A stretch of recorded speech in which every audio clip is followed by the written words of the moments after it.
দোষে দুবার সাজা হয় নাকি? একবার জেল, আরেকবার ফাঁসি। এটা না খেয়ে শুতে চলে এলে কেন?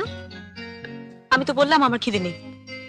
তাই না, আমি দেরি করে বাড়ি ফিরেছে বলে আমার উপরে রাগ করে খাওনি? তার জন্য তো আমি সরি বলেছি। ঠাম্মা মিথ্যে কথা বলে।